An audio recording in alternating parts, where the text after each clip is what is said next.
মুহররম মাসের ফজিলত মর্যাদা।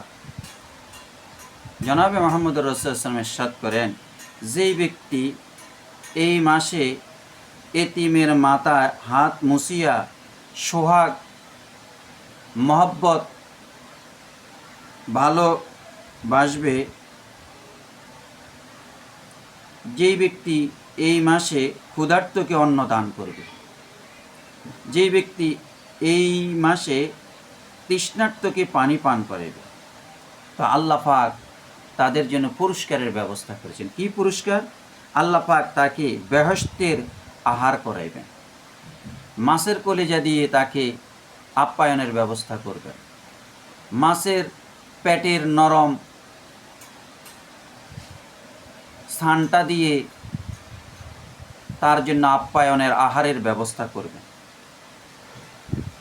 আল্লাহ পাক তাকে সালসাবিল নহরের প্রবাহ হইতে পানি পান করাইবে, আর প্রতিটি পশমের বিনিময়ে সওয়াব দান করবেন। যে ব্যক্তি এই মাসে গোসলকারী মৃত্যু রোগ ব্যতীত যাবতীয় রোগ হইতে মুক্ত থাকিবে, আর অলস্যতা জড়তা মুক্ত থাকবে। ইমাম হাসান হুসাইন রাদিয়াল্লাহু তাআলা আনহু আল্লাহ প্রেমিক ছিলেন, রসুল প্রেমিক ছিলেন, কোরআন প্রেমিক ছিলেন, হাদিস প্রেমিক ছিলেন, দিন ইসলাম প্রেমিক ছিলেন, ইসলাম প্রেমিক ছিলেন। কিন্তু ইয়াজিদ আল্লাহ প্রেমিক, রসুল প্রেমিক, কোরআন হাদিস প্রেমিক, দিন ইসলাম মুসলমান প্রেমিক ছিলেন না। তিনি ক্ষমতালোভী ছিলেন, ফাসেক ছিলেন,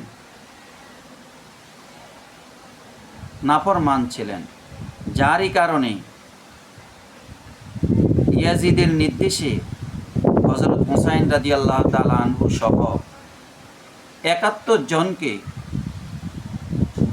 শহীদ করে দিয়েছেন কারবালার ময়দানে। ইন্না লিল্লাহি ওয়া ইন্না ইলাইহি রাজিউন। রসুলের ছোট নাতি হযরত হুসাইন রাদিয়াল্লাহু তাআলা আনহু, রসুল হুসাইনকে অনেক ভালোবাসতেন।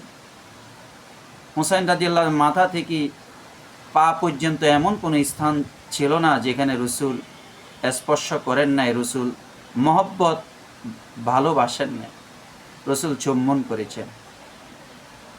হুসাইন রাদিয়াল্লাহু তাআলা আনহুকে শহীদ করে দিয়েছেন। আল্লাহ পাক আমাদের সবাইকে ইসলামের উপরে অটল থাকার তৌফিক দান করুন।